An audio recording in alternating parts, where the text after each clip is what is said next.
Hello, my name is Ben Pulowski and I'm a teaching artist of visual arts. Today we are going to explore making mazes.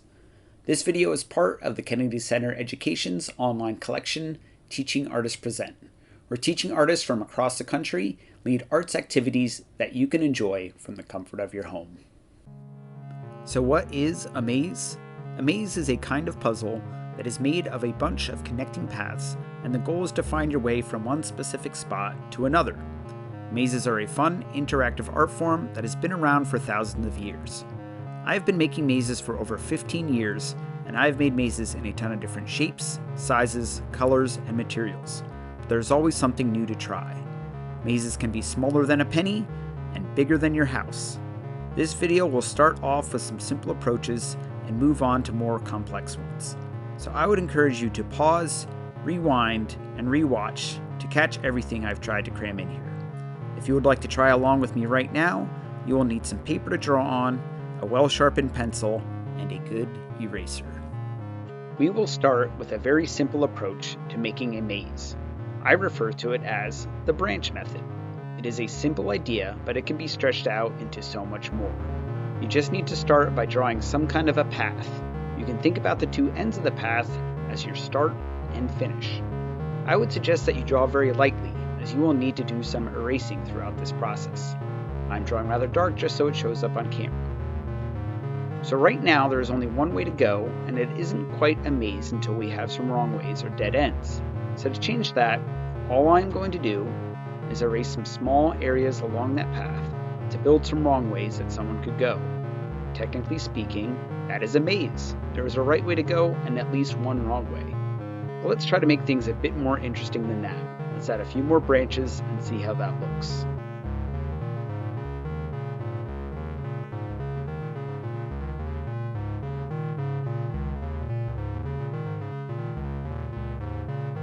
That looks pretty decent. Let's test this one out.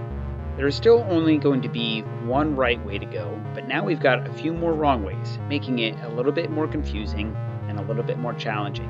But let's keep going in that direction. I'm going to erase a few more paths and just really try to fill in a little bit of space here.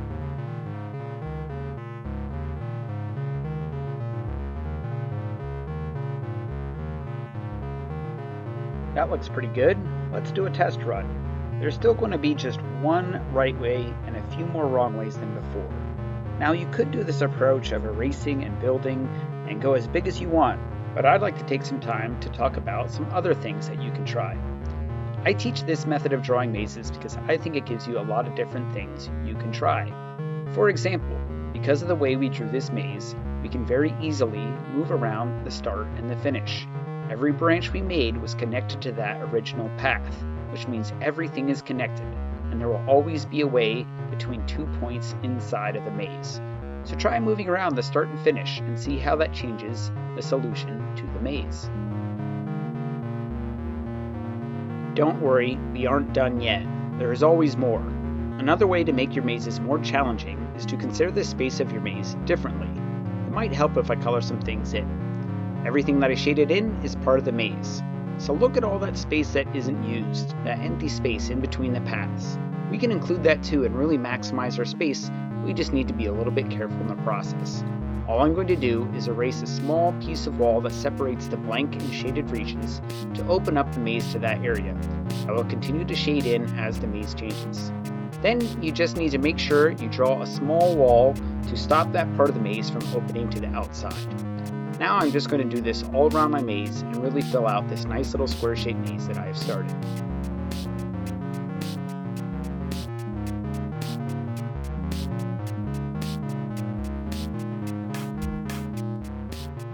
Okay, so let's remove the color and give it another test run. You can see how packed the space is with dead ends, making it about as complicated as we can get it in this amount of space. But don't worry, we still aren't done adding tricks and ideas. Another fun thing to consider with this approach to maze making is to add some extra challenges. This can be done easily with just creating some other items for the person solving the maze to find in the maze before reaching the finish. For example, collect all 3 golden keys before reaching the finish. This kind of idea can be weaved into almost any kind of story or theme that the artist wants to work with, and you can add multiple steps. Perhaps you have to locate the 3 golden keys and unlock the crystal sword so you can slay the giant snake and rescue the prince.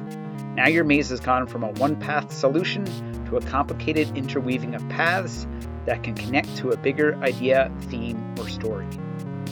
So now you know a lot about how you can design a maze. Here are a few other fun ideas that you can try out to make your maze extra interesting and perhaps challenging. Tip number 1. Experiment with the other visual aspects of your maze. Try different kinds and colors of paper, use a different drawing tool, experiment with the types of lines that you're using, really try to explore other ways to put your own personal style into the maze that you're making. Tip 2. You can put your maze in a frame with glass and give someone a dry erase marker to try to solve it. This way you can erase their marks and let someone else try. You can also laminate your maze, tape it to the other side of a window, carefully, and use other types of clear plastic like acetate. Tip 3. Check out mazes made by other people. Believe it or not, there are people all over the world that enjoy drawing mazes, and now you can be one of them too. These are just a few artists that I've gotten to know.